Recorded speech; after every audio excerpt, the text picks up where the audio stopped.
Best-selling stories of a boy wizard have left millions spellbound. But behind the fantasy is a real world of haunted castles and magical places. A world where witchcraft was once reality. Legendary beasts stalked the land, and men sought the secret of eternal life. Join us as we pull back the curtain from the greatest children's classic of a generation.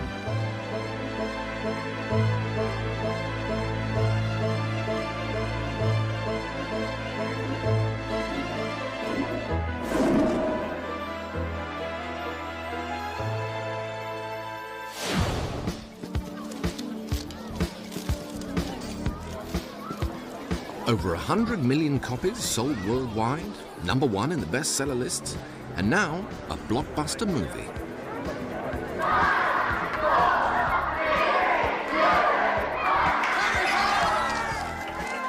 Not bad for a schoolboy who's just a figment of one woman's imagination. Harry Potter came to me on a train in 1990. I was sitting just staring out of the window, and the idea just fell out of nowhere. It was the purest stroke of inspiration I've ever had in my life, and I've been writing about him ever since. Literally, I have boxes loads of stuff on him. Harry Potter may have fallen out of nowhere, but the magical world he inhabits didn't just appear out of thin air. There are all sorts of pieces of information, great depth to the writing. Partly out of fun and partly so that it resonates universally. J.K. Rowling has pulled myths and legends from all over the world. I think she's got a brain the size of a planet. I think if she'd wanted to be a rocket scientist, she would have been a rocket scientist, and I think I'm just grateful that she turned to books, and that's what she did. Setting off on a journey to discover the truth behind the fiction of Harry Potter, we follow a trail of tantalizing questions. Which real figure lies buried under a mythical train platform and haunts corridors, real and imagined? How much magical lore is drawn from real witchcraft? Which ancient myths sparked modern counterparts? What boarding school lays claim as the real-life Hogwarts? Which ancient games inspired Quidditch and proved more dangerous? And what's the great myth about riding a broomstick? In the Harry Potter book, they've got it that way round. But reality, it should be that way round. Finally, what's the truth behind the Philosopher's Stone and the medieval figure who claimed to have found it?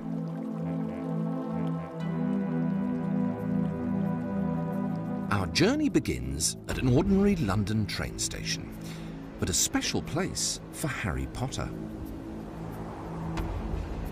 King's Cross Station is where Harry leaves the mundane world of the Muggles for a magical realm of adventure. Muggles are the rest of us. Muggles are parents. Muggles are people who don't understand you if you're a kid. I mean, this is the wonderful notion of Muggles. But it's a fascinating fact that this King's Cross platform, the 9 3/4, which is the mysterious gateway to the world of Hogwarts, also has a link with real-life legend. Beneath the station wind dark tunnels forbidden to the public. Yet perhaps Harry Potter's creator knows the legend of the warrior queen who haunts these vaults. Like Harry, she waged a David and Goliath battle against the forces of darkness. Queen Boadicea, a woman who took on the Roman Empire, virtually sent the Romans packing from Britain, and then when the hordes of the Roman legions came back, died a heroic death in the midst of battle. The legend has it that she's buried at King's Cross Station, and the legend also has it that she's buried on platform 8, which was platform 10, which is where we're standing now. The tunnels are disused, so essentially they're ghost tunnels. Harry starts his journey above Boadicea's grave from the magical platform 9 3/4, gateway to a world of fantasy. Well, at the moment we're on platform 9A at King's Cross Station. This is where platform 9 3/4 is based, where the Hogwarts Express train leaves for Hogwarts. Down there are the barriers between 9 and 10, where he grabs his trolley and runs through and breaks into this magical world where 9 3/4 exists. Finding platform 9 3/4 is Harry's first challenge because it's hidden from everyday muggles. Not that this has stopped Harry Potter fans from looking.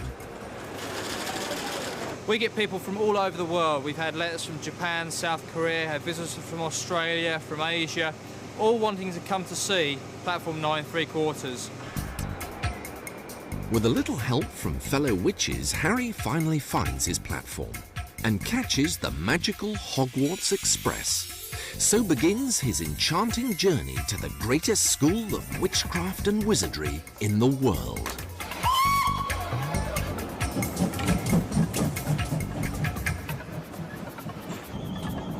Orphaned as a baby, Harry grew up with his uncle and aunt in a normal suburban street called Privet Drive. A very normal street, just like the one J.K. Rowling grew up in. Nichols Lane in the village of Winterbourne, just outside Bristol, the model for Harry's home in Privet Drive. Here, a quiet young girl called Joanna Kathleen Rowling played games of witchcraft with a boy whose name she would one day make world famous. It was the last name, it was Potter. I don't quite know why, but for some reason that stuck with her. When we first met as friends, would have been 2 or 3 years of age, up until we were sort of 6, 7, and that was when Joanne moved out of the area. Joanne always had a book with her. She was always reading. Well, I suppose there was probably about 6 of us all together the majority of the time. You lived all so close together, so you were all sort of friends and you all played together. Games that were played most of the time were witches and wizards, and when you all sat round in a circle as though you had sort of like a big cauldron in front of you, and Joanne was always the one who was reading out the spells. The glasses were definitely used as one of the dressing up articles. Tucked away inside the house where Rowling grew up is another secret to the inspiration behind Harry Potter. A cupboard under the stairs, just like the one Harry's forced to make into his bedroom by his cruel uncle and aunt. Muggles who hate magic so much, they never revealed that his parents were famous witches. Harry's unhappy life is suddenly changed by the arrival of a friendly giant, Hagrid. A messenger from Hogwarts, Hagrid is charged with getting Harry everything he needs to start his new school, and whisks him to London. Here he gets his first taste of the magical world hidden within our own, a secret side of London no ordinary muggle can see. Diagon Alley, a place based on some of London's oldest streets, and more real than perhaps even J.K. Rowling herself realised. Harry's first stop, Gringotts Bank.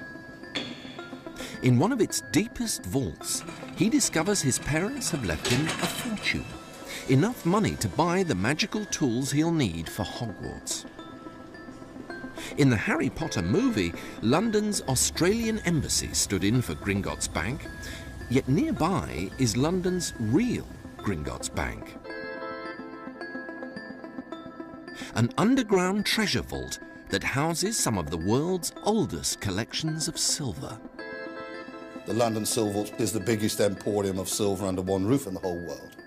There are certain pieces which are very valuable, very, very valuable, and very old. There are things down there from the 13th century. Like Gringotts Bank, the London silver vaults are extremely secure. The difference is that in Gringotts, the treasures aren't guarded by people.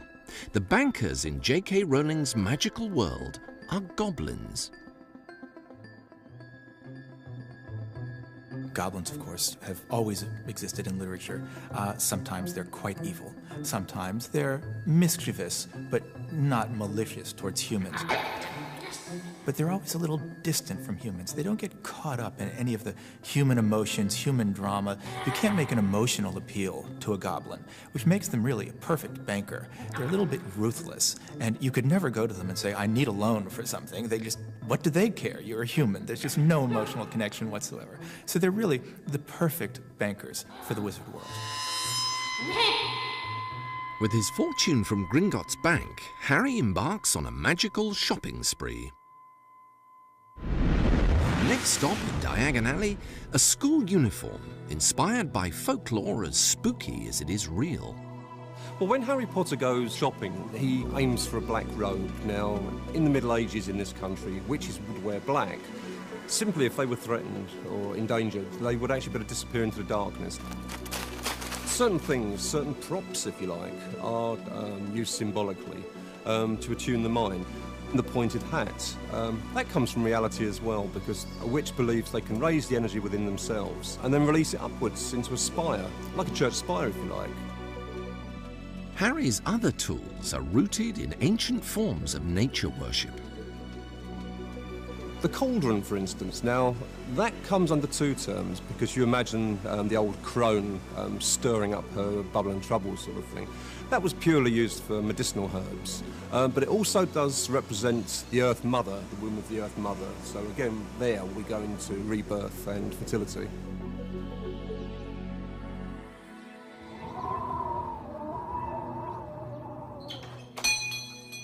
Harry buys the secret ingredients for his lessons in potion making from an apothecary, a herbalist's shop.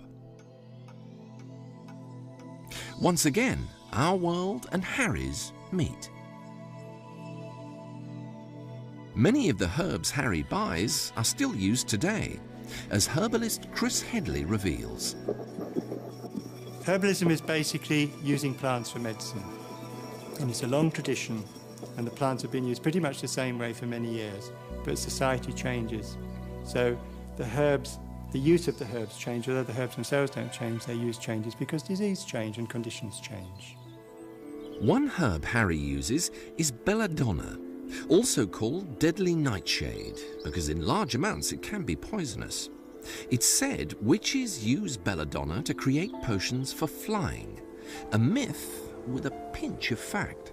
The witch tradition basically comes from the pre-Christian religions, and the pre-Christian religions were shamanistic. And shamans, one of the things that shamans do is to send their spirit off into the other world.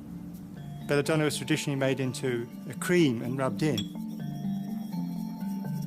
With such narcotics, the witch would transport herself to the spirit world, where she would seek a cure for her patient before returning to the real world. Harry's next purchase, the witch's greatest tool. A wand, in reality, is used to aim energy and power from the person through and to the object and the wish. And what this really is for is to act as an extension of my own psyche. So I'm using the energy from here, focusing it down through my body and out to the specific need and end. Like Harry, witches carefully choose the right kind of wand. People vary in the woods they use, from hazel, birch. My own preference is actually pine. After an exhaustive search, Harry finds the wand that best suits him, Hollywood. Finally, Harry needs his familiar, a small, helpful animal with just a touch of magical power. Another notion bubbling up from the real tradition of witchcraft. Traditionally, owls are associated with keeping lookout. They're like watch owls as opposed to watchdogs, if you like. And they were generally used, and if they were to be startled, they would give a warning cry, and the witches could disappear. Harry's owl is called Hedwig, but the wise owl isn't as clever as we think. Oh, the wise old owl, the white owl you see in the movie, really is a big myth. But in the wild, they're not very bright. In fact, I don't know why owls are not extinct. Eyesight is a problem for them to start with, because of their binocular vision. They've got big eyes to pick up more light at night, but the quality of their vision is actually quite poor close to. A long way off, they can see very well. So that wouldn't be very good for trying to deliver letters. Delivering Harry Potter's post isn't the only thing owls aren't good for. Of course, the snowy owl in the Harry Potter film would really make a lousy pet for Harry Potter, a really lousy pet, because they don't show any affection there. The only thing an owl is loyal to is his stomach and who can provide the next bit of food. So why have these creatures always been associated with the supernatural? They have this very slow, methodical pumping of the wing, and it's very spooky. And of course, you can imagine walking past a churchyard at night and the ghostly silhouette in the moonlight of a barn owl flitting over the tombstones, and then it gives up this piercing screech sound. And of course, that's when anybody walking by probably does a 4-minute mile back home.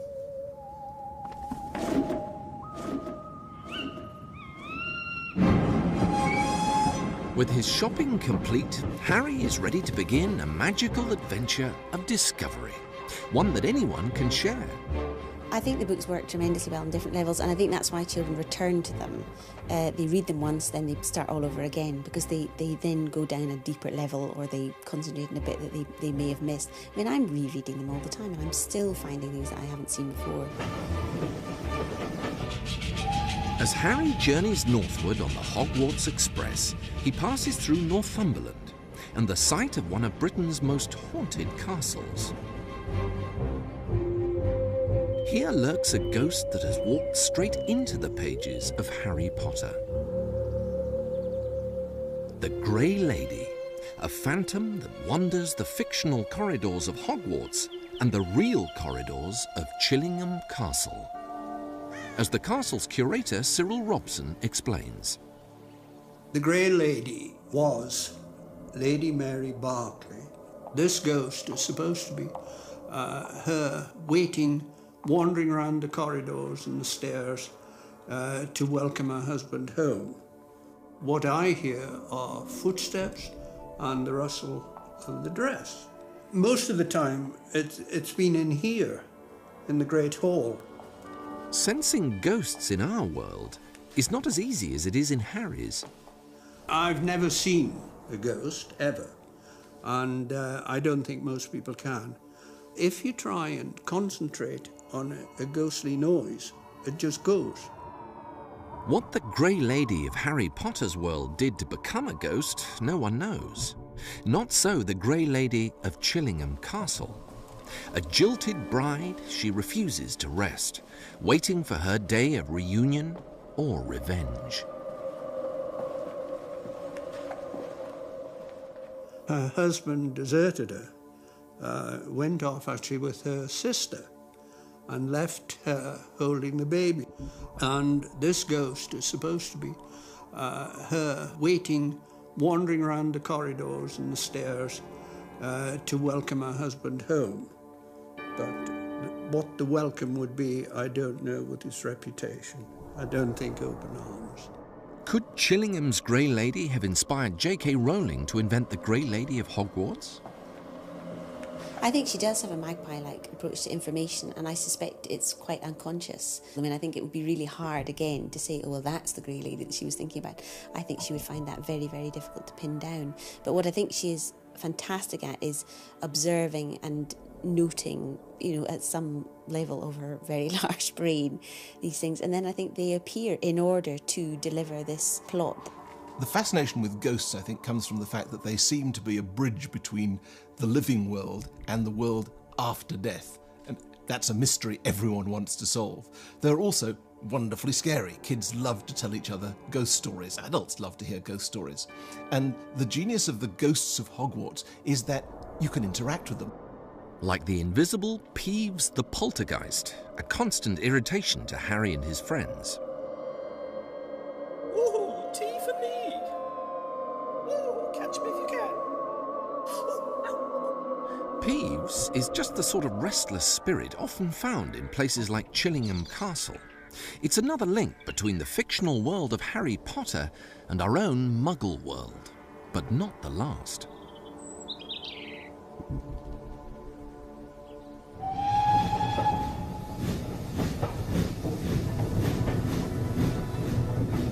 Leaving the Grey Lady behind us, we push on in search of the real-life Hogwarts. We pass the Goathland Steam Railway in Yorkshire, playing the role of Hogsmeade train station in the movie.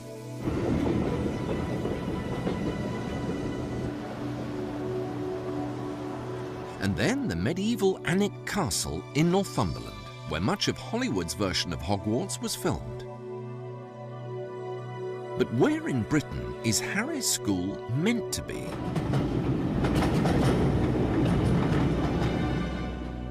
Some readers think the clues point to Scotland, where J.K. Rowling actually wrote the first Harry Potter book.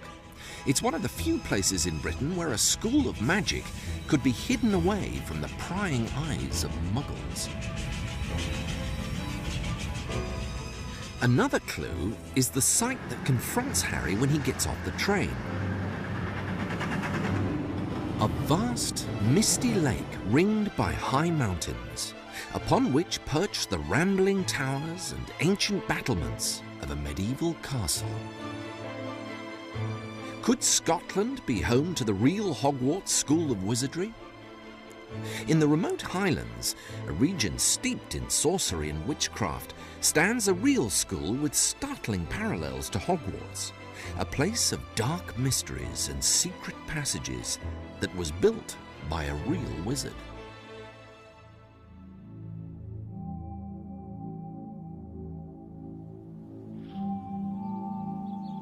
Gordonston, one of the most select boarding schools in Britain. Its former pupils include Prince Charles, and its traditions are as old as royalty. The school was originally home to Sir Robert Gordon, a 17th century sorcerer who, unlike Harry and his friends, had no qualms about dabbling in the dark arts. According to Scottish folklore, he sold his soul to the devil. Oh, wha has nae heard o' that man o' renown, the wizard, Sir Robert o' Gordonston, the wisest o' warlocks, the Murrayshire chiel, the despot o' Duffus, and Freen o' the Deal, the man whom the folks o' auld Murrayshire feared, the man whom the fiends o' auld Satan revered. Oh, never to mortal evil renown, like that o' Sir Robert o' Gordonston. You must remember that you're in a part of the country which is well known for ghosts and all sorts of surreal things happening, and he's very much a part of that in this part of the world. And that's why he was called the Wizard, because below where we're sitting now, he had a laboratory where for 7 years he sat. He eventually, after 7 years of sitting by a fire, achieved the construction of a salamander. A lizard came out of the fire and told him some of the secrets of life. So there are all manner of exciting stories about this man, the Wizard. Sir Robert is buried beneath the old chapel. Legend has it he feared the devil would come to claim his soul, spurring him to construct the school's most unusual building, the Round Square. The purpose of this building was that he would have somewhere to hide when the devil came to catch him, because it has no corners at all. It's made an interesting boarding house. I mean, someone like Harry Potter would have absolutely loved it, because there's a housemaster trying to keep this place under control, and the boys can just keep going round and round and round ahead of him all the time.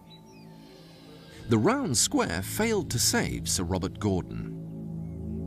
Legend says the devil eventually caught up with the sorcerer. History says he died in his bed. Like Hogwarts, Gordonston has its own secret passages. Now, there are several interesting stories about secret passages. There is one which we have yet to find, and we're still, there are probably young people digging for it even as we speak, which is a passage that goes right out to the cliffs and the sea, which are about half a mile away. But that, as you might imagine, had rather more to do with smuggling than anything to do with wizardry. However, within the building, and these are still extant, are two hidden passages which are called priests' holes. And these date from the time when there was a great period of religious persecution in the north of Scotland, and houses such as this had places where the family priest could be tucked away if enemy forces came to the door.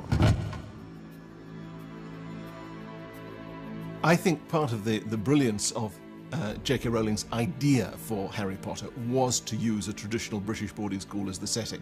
And the notion for kids all over the world, most of whom are never going to set foot anywhere near a British boarding school, let alone a traditional one, of being able to go to a school which is a magical place, as opposed to the humdrum school that they actually go to, is a stroke of genius.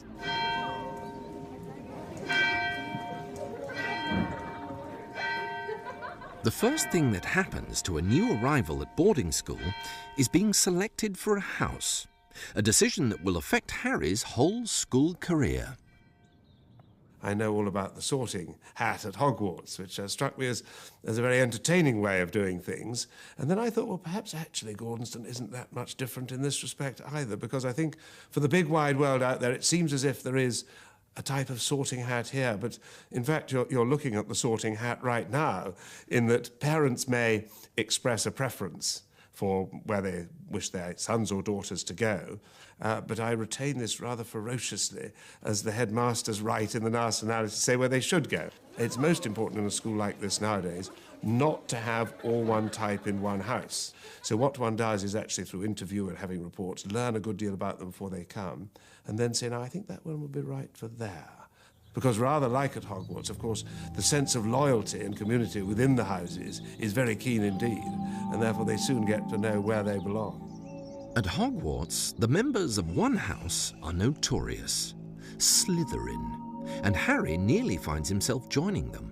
The Slytherin house, I mean, they are really not a nice bunch of people. When I talk to children about this book, that episode with, you know, the sorting hat comes to haunt them. They, you know, they're absolutely shattered by the fact that Harry nearly got stuck in Slytherin. No boarding school is complete without team sports, and Hogwarts School of Witchcraft and Wizardry is no exception. Harry's favourite sport is Quidditch, a game J.K. Rowling describes as being a bit like basketball.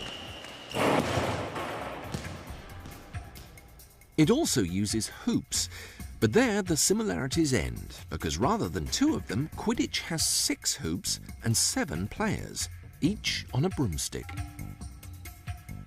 And instead of 1 ball, Quidditch uses 4. The game's main scoring ball is called a quaffle. 2 other balls, called bludgers, aren't for scoring points, but for knocking players off their broomsticks. So each team has 2 players called beaters, whose sole job is to stop the bludgers with hockey-like sticks. The 4th and last ball, the golden snitch, is the size of a golf ball and flies around the pitch trying to hide. It's the job of each team's seeker, the position Harry plays, to find and catch it. When he does, the game is over. In Potter lore, Quidditch originated in the 10th century, when, in medieval England, whole villages turned up to play such savage early versions of soccer as game ball, a vicious sport that involved fighting for possession of an inflated pig's bladder. Close to Gordonston, an even older Celtic game called shinty is still popular today. Played with a stick called a caiman and a small, hard ball, the game dates back thousands of years. There's no doubt that shinty is one of the oldest games in the world. You know, there are pictures of stick and ball games taken from carvings and from gravestones that go back into the mists of time, and we know that it was played all over Europe at one stage. The name shinty has been there a long time. It's from a Gaelic name, syntag, which means bounding or running game, and caiman is the crooked stick.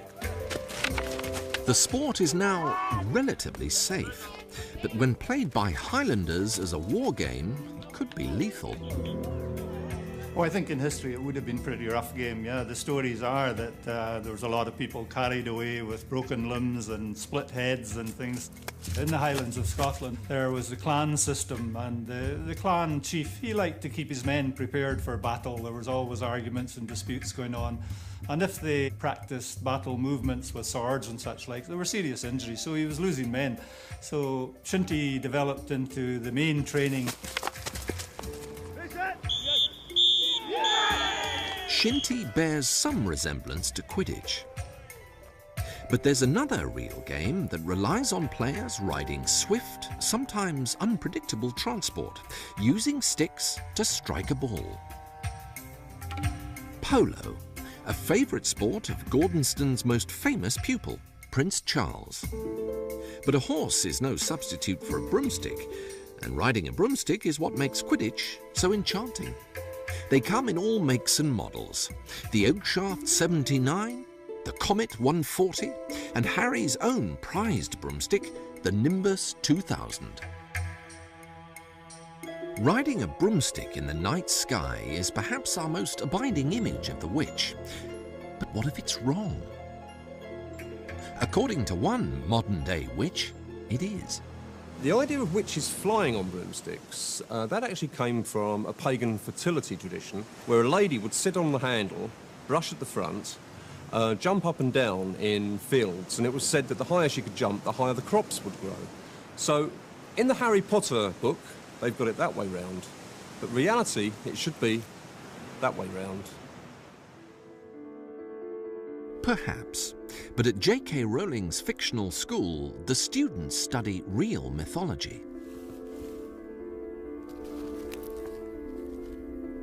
She's using classical themes, classical elements, and that makes her books have a universal appeal, but she uses them in a way that is really all her own. Among the characters Harry learns of is Circe, a powerful witch who turns men into pigs in one of the greatest stories ever told, the Odyssey. Written by a blind Greek poet named Homer in the 8th century BC, the twin epics, the Iliad and the Odyssey, enchanted generations of Greek children. The epic voyage of the hero Odysseus resembles Harry's own journey. He has a distant goal to get to. He has an enormous number of obstacles placed in front of him and monsters whom he has to face and challenge and overcome, and bewitchments which he has to resist, and all the time pressing onwards towards his goal. In some ways, Harry Potter is a modern Odysseus. The stories of ancient Greece are one of J.K. Rowling's favourite sources of inspiration. Characters from Greek legend crop up throughout the Harry Potter books. A real figure from ancient Athens provides the name of Harry's schoolboy arch-enemy, Draco Malfoy. Commemorated in the night skies as the constellation of the Dragon, Draco was a lawgiver from the 7th century BC who became infamous for his harsh punishments, giving us the word draconian. Malfoy's mother, Narcissa, is based on one of Greece's most famous myths. Narcissa comes from the Greek myth of Narcissus. We get the word narcissism or self-love. The story of Narcissus is the story of a Greek youth who fell in love with his own image and, admiring it in a riverbed, fell into the river and was drowned. Harry's giant friend Hagrid gets his name from a Greek character, exiled from the heavens but allowed to stay on as animal keeper by Zeus, king of the gods. A role almost identical to Hagrid's job as a gamekeeper in the stories of Harry Potter. One of Hagrid's charges is Fluffy, the three-headed dog, who guards the out-of-bounds corridor on the 3rd floor of Hogwarts. Well, Fluffy, the three-headed guard dog, is really Cerberus from Greek mythology, a three-headed guard dog. And one of the things that Rowling does that is so impressive is she stays absolutely true to the original myths while using them so lightly in her own stories. Fluffy is the perfect example. The lake next to Hogwarts hides another monster, once thought mythical, but all too real. The giant squid, because it lives so deep and is so rarely seen, has gripped people's imaginations for millennia. The ancients talked about the kraken. And this idea that there is an immense creature deep in the depths of the ocean, or indeed the lake at the bottom of the grounds, is a wonderfully fascinating one because it's a combination of the mythical possibilities and reality. Next to Hogwarts, in the Forbidden Forest, dwell yet more creatures from classical mythology, the stargazing centaurs. In that same forest live some of the most elusive creatures in Harry's magical world, unicorns, creatures hunted in vain in our own world. Unicorns in Harry's adventures, as well as in classical mythology, are pure goodness. For centuries, people searched for them because it was believed that their horns or their blood would have magical medicinal qualities. And these characteristics of unicorns do come into play in the stories. Besides Greek mythology, J.K. Rowling borrows heavily from Arthurian legend, as revealed in Harry's magical trading cards.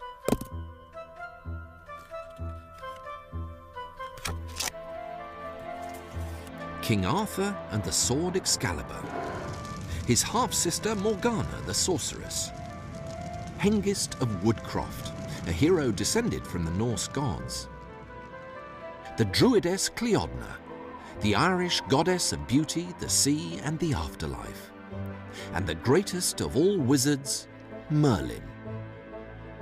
A figure much like Harry's headmaster, Albus Dumbledore, himself a member of the Order of Merlin.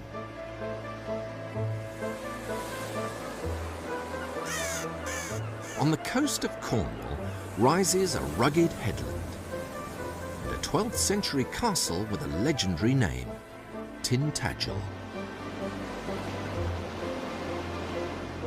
Far below its ruined spires, an even older bastion, Merlin's Cave, where some say his voice can still be heard in the ebbing tides.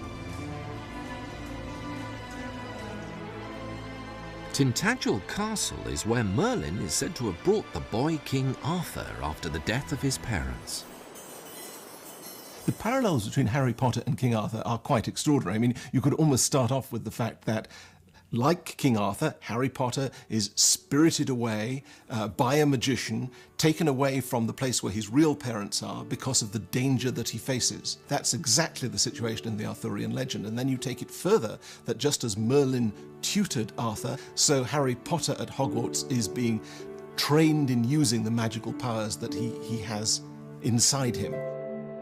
With his queen, Guinevere, and his best knight, Sir Lancelot, Arthur united the kingdom and built the majestic Camelot, a story of three friends that has echoes in Harry's adventures.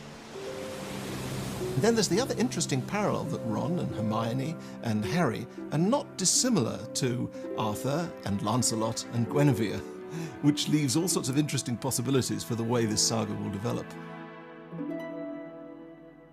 Arthur and his knights sat at a round table, a symbol of their friendship and equality. From here, they embarked on their greatest quest, the search for the Holy Grail. A sacred cup, said to have been used by Jesus Christ during the Last Supper, the Grail was reputed to have miraculous powers to heal. Like a questing knight, Harry seeks his own Grail, a magical stone, well hidden and highly prized.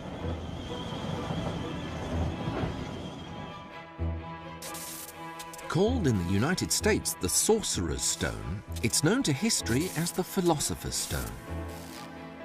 Harry's mission?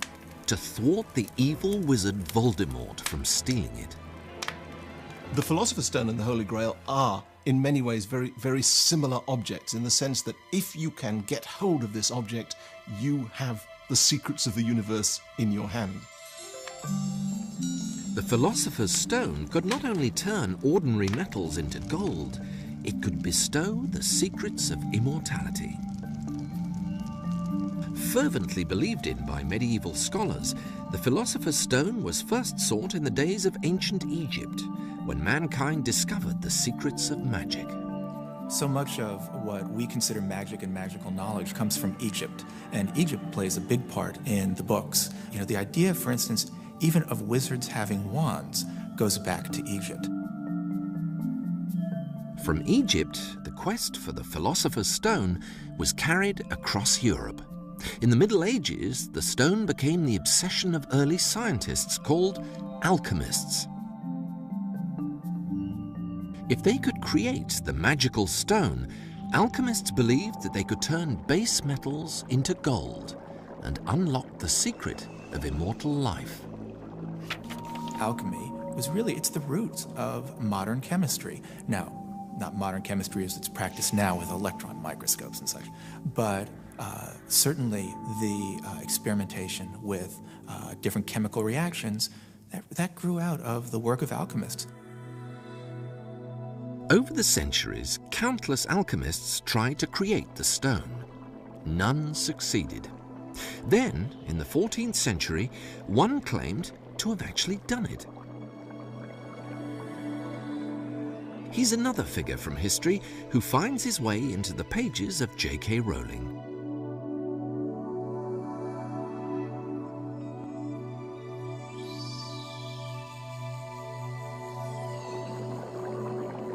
The real Nicolas Flamel was born in 1340 in France.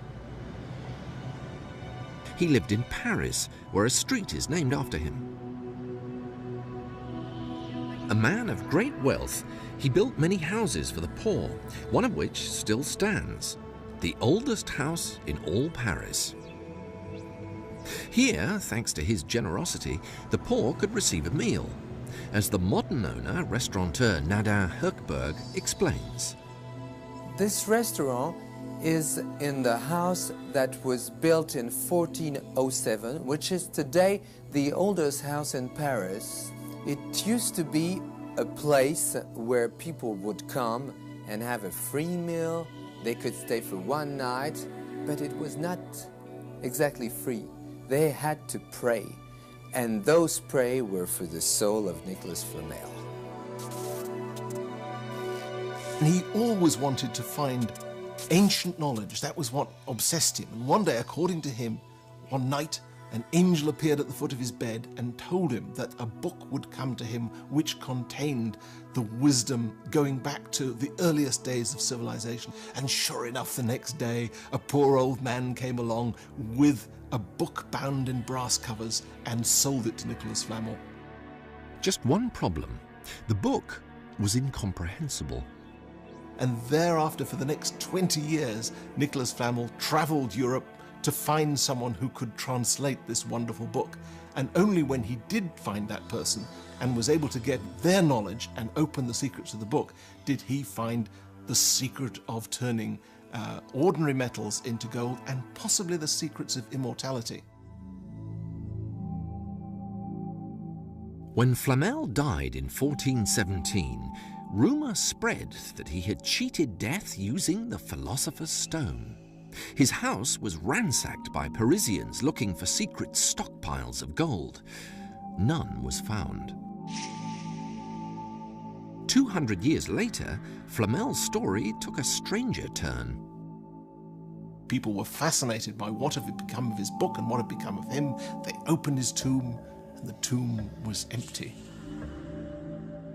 Could the real Nicolas Flamel have created a real Philosopher's Stone, discovering the secrets of limitless wealth and immortality in the process?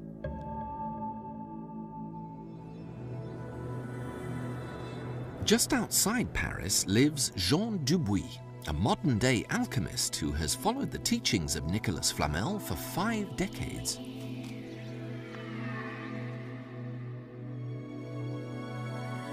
After years of experimentation, Dubuis believes he has found the real secret behind the stone.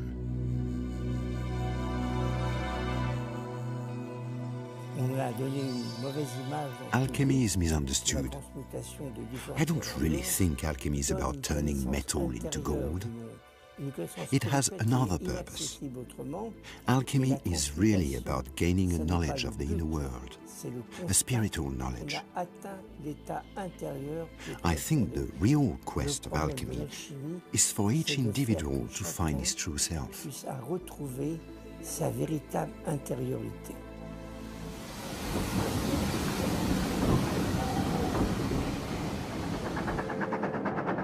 Harry Potter's pursuit of the Philosopher's Stone is the first step on his own quest, a quest to find his destiny, a tale as old as Odysseus and as new as the latest action hero.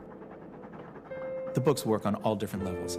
Obviously, first, they're just great adventure stories, and they're also great stories of an individual, a hero's quest to find himself and to fight evil. But they're also literary treasure hunts. We all have a bit of Harry Potter in us, because he's not always good. Sometimes he makes dismal mistakes and errors, but he does always want to do what's best, even if he doesn't exactly behave himself the best way all the time. Using myths and legends from all over the world, J.K. Rowling has created a world of her own, an enchanting realm that magically unites children worldwide. One of the things I find most delightful about the whole success of Harry Potter is the fact that kids in cultures all around the planet are thinking about the same thing.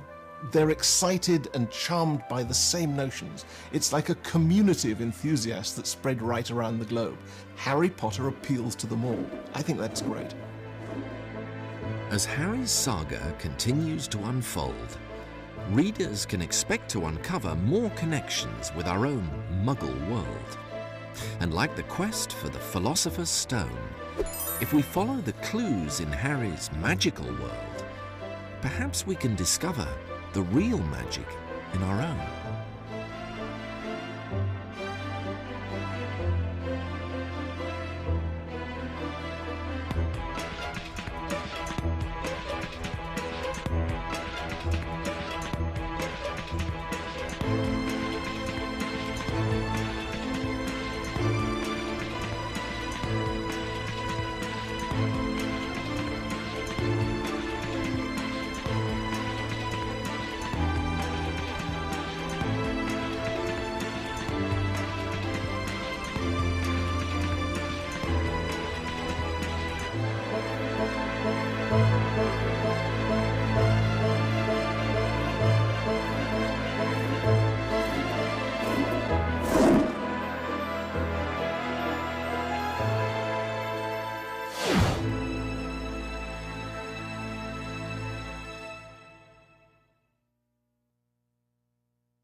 The Harry Potter books may be packed full of ghouls and ghosts, but do they exist in the real world? At Chillingham Castle, curator Cyril Robeson has had several experiences that have convinced him that they do. I find very often here, I get the sensation of somebody coming up and standing very close in behind me, very close behind me, and then moving away, which I never get anywhere else except here. But while the Grey Lady is Chillingham's most famous ghost, there's another type of spirit that also likes to call this castle home. What struck me was there seems to be a predominance of children's spirits floating around in here. One recent event in particular sent a shiver down Cyril's spine.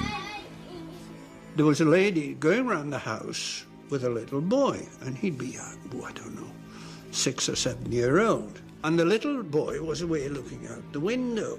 Then his mother turned around and said, "What you doing?" And he said, "I'm watching this little boy playing outside on the lawn." But when the boy's mother walked over to the window to see what her son was talking about, there was no boy there at all, not a thing to be seen, and couldn't understand. Although somewhat startled, the family continued their visit. Then outside, something even more strange occurred, and the boy's mother rushed in to tell Cyril. She came in and said, "I don't know, I thought I'd better come and tell you, but my little boy out here, he's over there beside cannon there, and he was up beside the cannon. She said, we've been sitting there for a few minutes, and he's left me, and he's gone across the lawn, and he appeared to be playing with somebody, and there wasn't anybody there. But just imagine that you couldn't see who he was playing with, but he was definitely playing. He wasn't talking to himself or anything. It was quite alarming. Unnerved by what he had just heard, Cyril decided to ask the boy's mother to see if she could find out more. So she went away and asked him, and she came back and she said, he's all in white. And I said, is he a nice little boy? She said, no, he's horrible. And that's all. Maybe real-life children can see things that ordinary grown-up muggles can't. Cyril asked the visiting parapsychologist whether this was possible. Oh, yes, that's really quite common, although you don't usually hear of it. They don't tell people. While most of the spirits that haunt Chillingham Castle are said to be benign, White Witch Kevin Carolyn is often employed to get rid of nasty ghosts or restless spirits like poltergeists. There are different sorts of spirits that I get called in to perform exorcisms on. Some are genuine traces from the past. Others are ones that have actually been invoked by people dabbling around with Ouija boards and things, which is a real no-no to me. Though it's not just castles that they haunt. Professional bodies are actually taking the supernatural and the use of witchcraft very seriously. I've been consulted several times by British police forces with occult-related crimes. I was called in by Eurostar after they'd had a fire in the Channel Tunnel, and they actually asked me to do a spell to make it safe in the future. Also by the Royal Mail, who called me in to exorcise one of their sorting offices. But how exactly does Kevin sense that there is a ghost in the air? Ghosts and apparitions, they can be seen or felt or even smelt. They make themselves known in all different sorts of ways. Sometimes it is a spirit rapping, other times that's caused by poltergeist activity. But the reality is that if you actually see a ghost, they would be as physical and solid as a normal person 90% of the time, not the see-through spirit that you see in the films. Like the little boy's experience at Chillingham, perhaps White Witch Kevin should pay a trip to the castle to see if he can make sense of what's floating around within the ancient walls.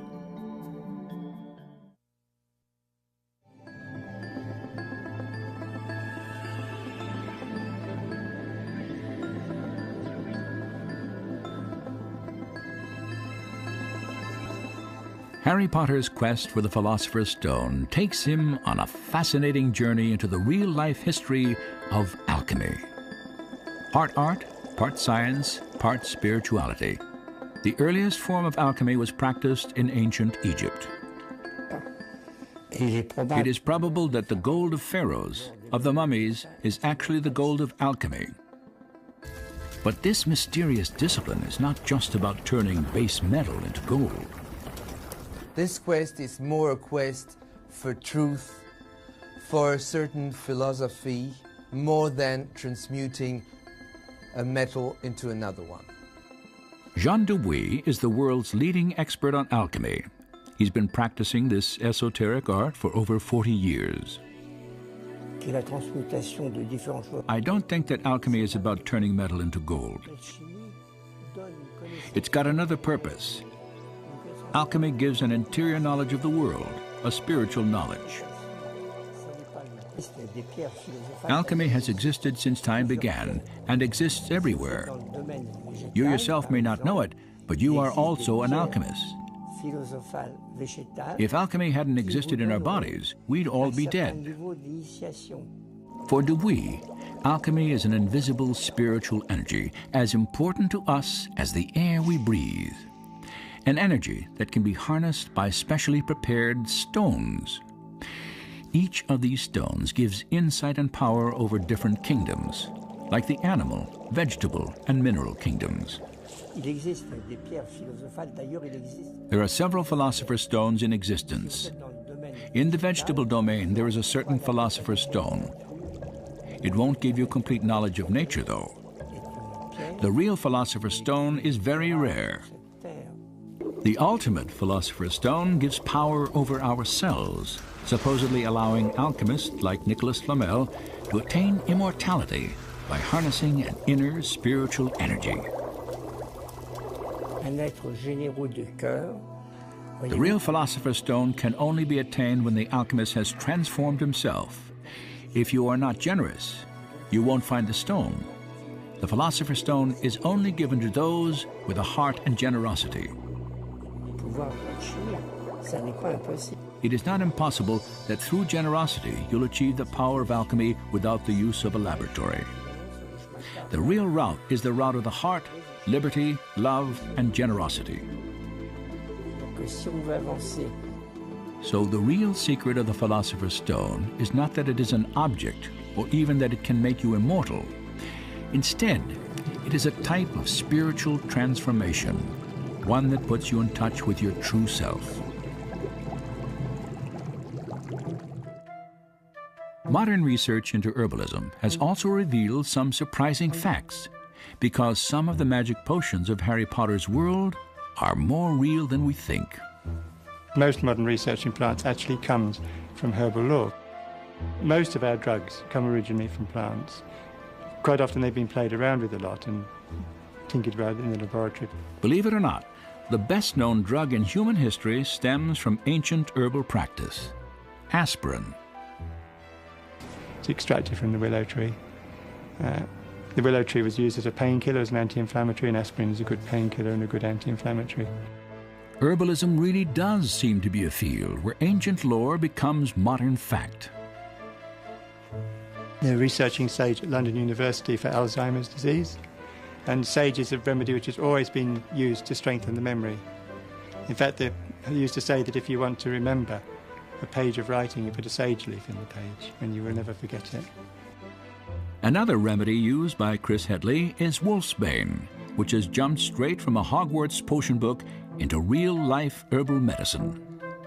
The aconite of the wolfsbane, which is aconite or aconite species, we make into creams, and the creams are rubbed onto painful conditions, painful inflammations, joint pain, neuralgia, particularly neuralgia. The real world of Harry Potter can be even more pervasive than we thought.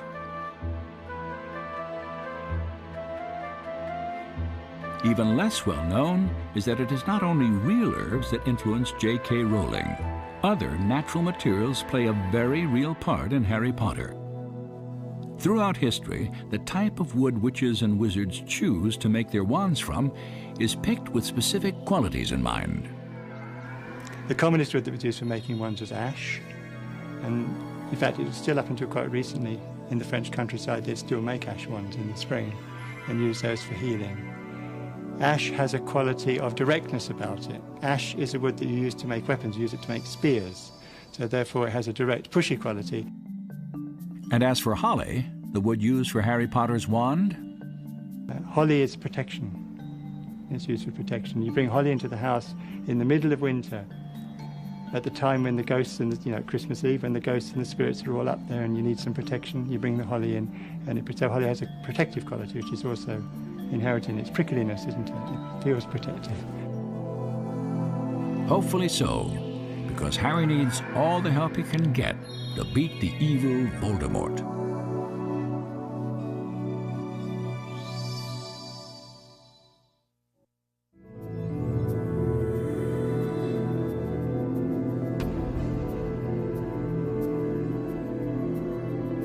To some, he is a Celtic high king who briefly united the divided land of Britain.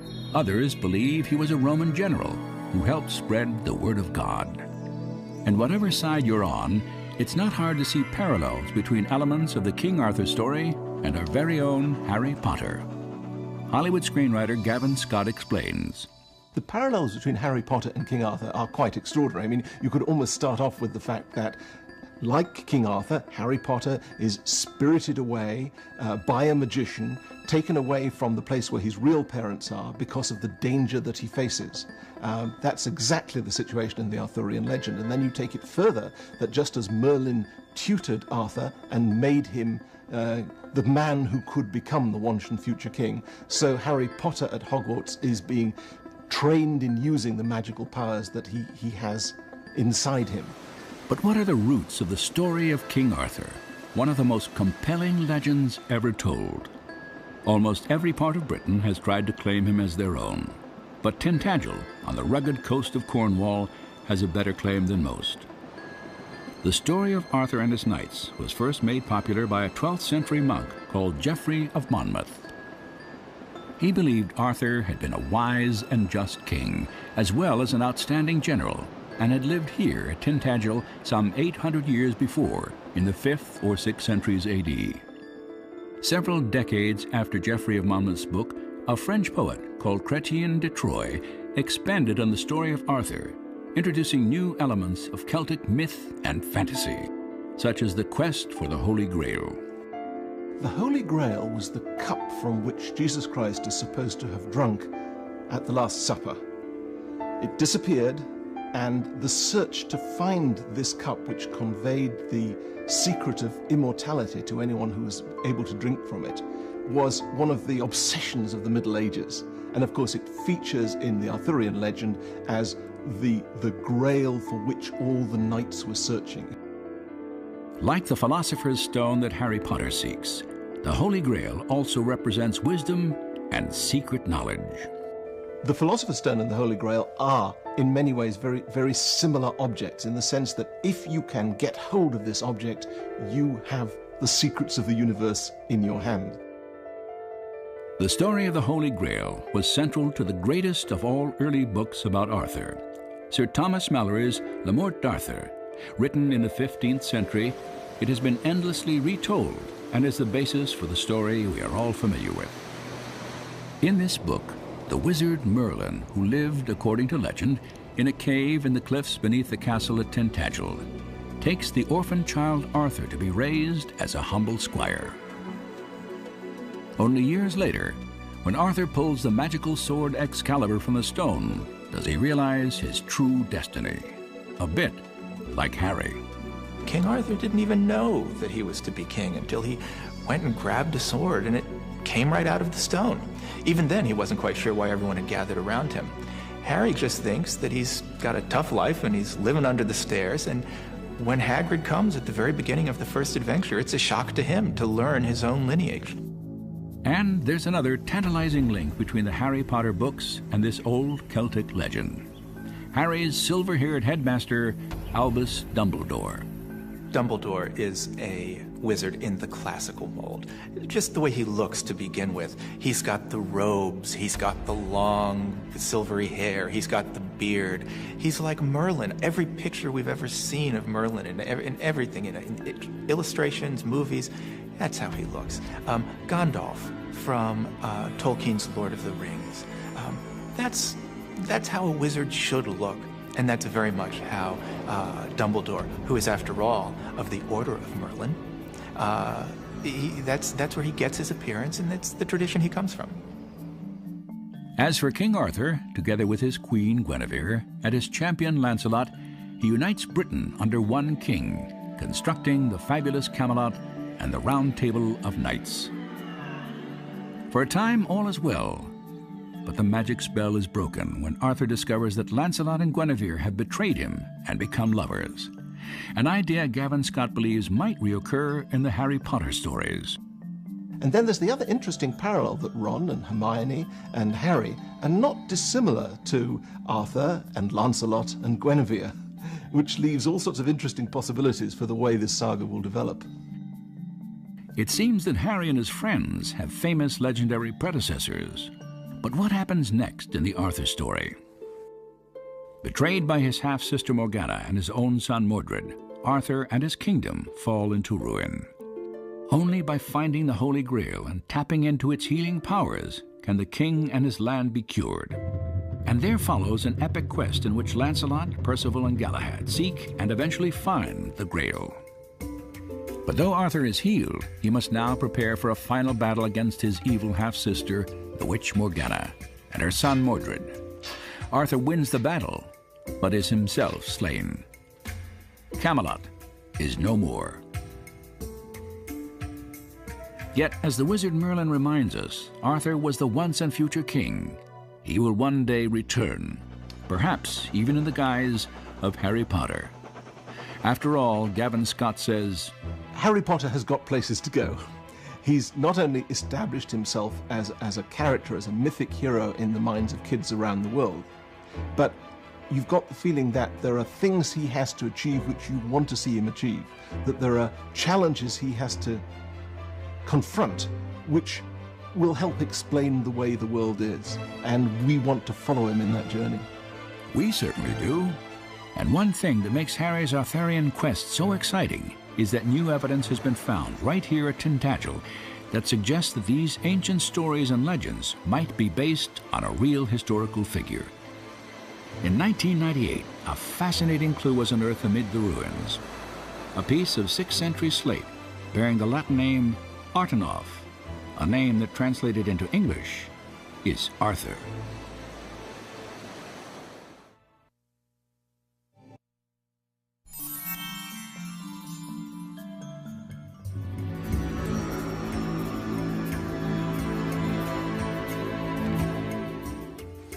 Gordonston, a traditional British boarding school in a spectacular and secluded setting, tucked away far from any city, bordering the remote Scottish Highland.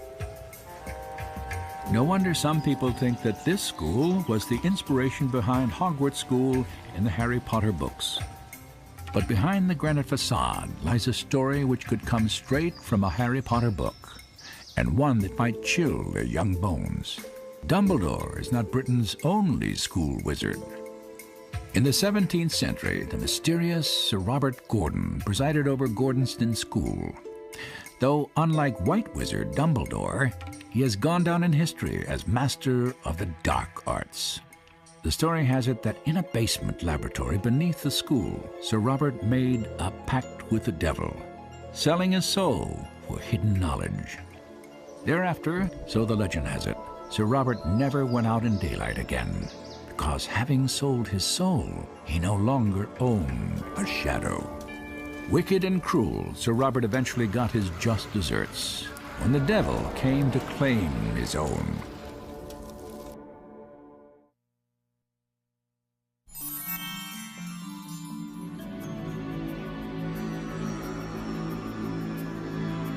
Chillingham, one of Britain's finest medieval castles and also one of its scariest. Ghostly happenings over the ages have given Chillingham the name of most haunted castle in England. Most famous of the castle's ghosts is the Grey Lady, but she is only one of dozens, including a young boy who is supposed to scream in fear at midnight. One particularly strange incident happened at the turn of the last century, when some stones fell from the wall in a bedroom, and in the cavity stood two grinning skeletons, the bones of a man and a child. Today, visitors can make up their own minds as to just how haunted this castle is, and those who are brave enough can even stay the night in one of the castle's guest rooms.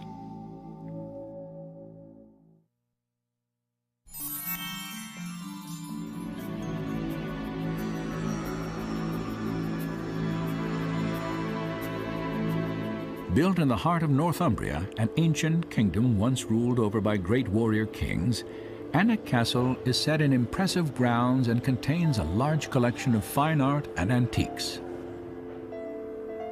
The imposing medieval castle has been in one family for almost 700 years and is still inhabited by the Duke of Northumberland. Its exteriors were used as a location for Hogwarts School in the Harry Potter movie. And you can see why. Mist curls around the ancient walls. And from the battlements, dense woodland, Alnwick's own forbidden forest, is just visible through the gloom. Tourists today can visit the castle, if they dare.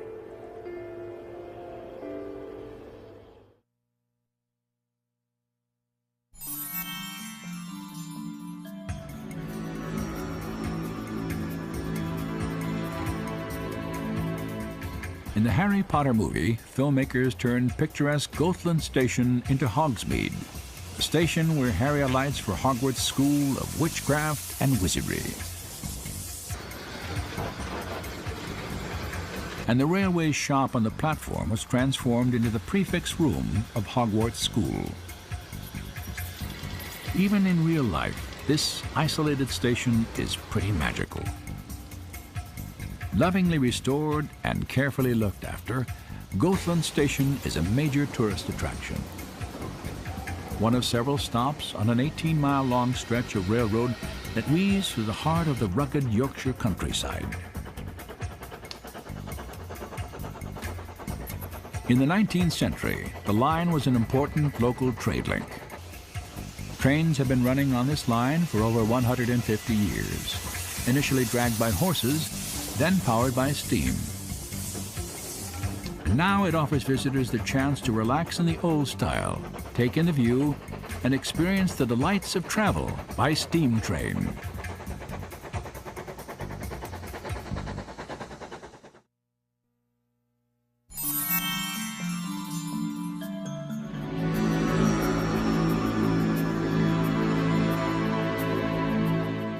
There's nothing quite like the London silver vaults anywhere else on Earth. 40 dealers of antique and modern silver in a subterranean arcade, buried deep below the streets of the city. Discreetly located in London's legal district, the vaults are described by some as the world's best kept secret. Exploring the vaults is an experience in itself. A huge steel door guards the precious hoard. And inside the prison-like structure, an incredible underground maze of locked doors and winding passageways stretches far beneath London, just like Gringotts Bank. The vaults were originally used as safe deposits for nearby jewelers to store their goods in overnight. Gradually, jewelers and silver traders began to sell to the public from the vaults themselves. And now, anyone interested in buying silver can visit this incredible underground warren.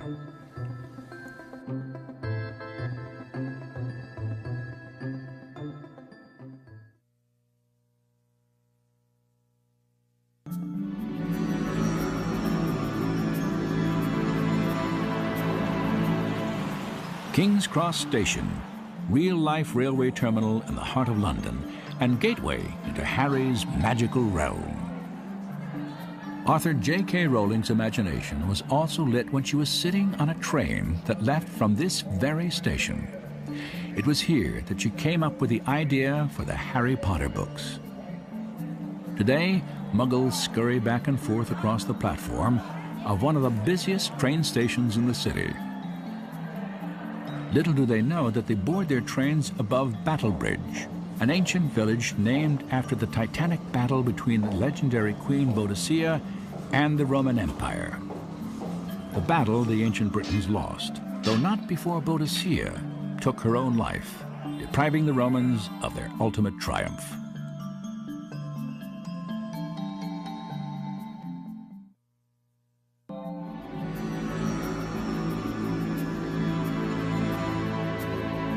Winding streets of Shakespeare's London, close to the River Thames, is one of London's best-kept secrets and a fascinating window into its past. Perched in the roof space of an old church is the herb garret, an oak-beamed and musty attic storage place for herbs used in ancient medicine. In the 18th century, this incredible room was used by the local apothecary or doctor to store and cure herbs. His main offices and shop were a short distance away, but the herbs were stored in this attic where they would be less vulnerable to rats. The massive timbers of the garret keep the air dry and the herbs fresh by absorbing excess moisture. Today, tourists can visit this relic from the medical past to see the ancient art of the apothecary for themselves.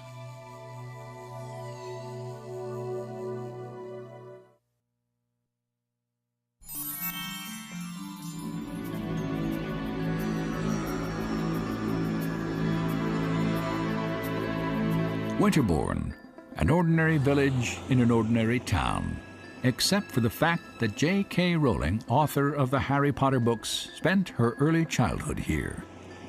In these back gardens, Joanna Rowling would play with Ian Potter and the local children, unaware that her childhood games of witches and wizards would one day inspire the best-selling Harry Potter books.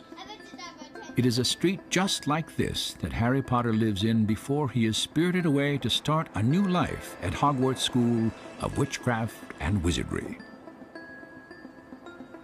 Perhaps every ordinary street houses a wizard waiting to be whisked off into a life of magic.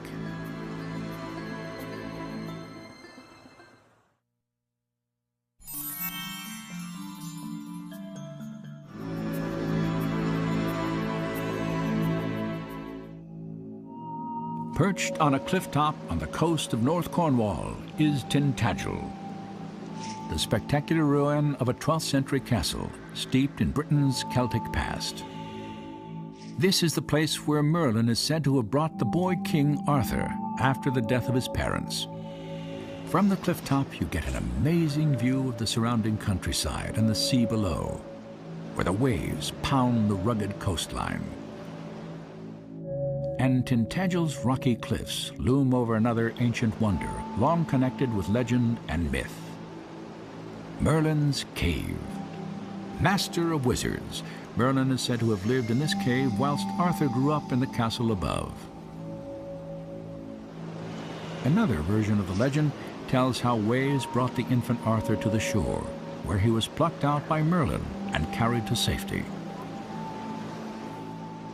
It's certainly not difficult to imagine these powerful scenes unfolding in this incredible place.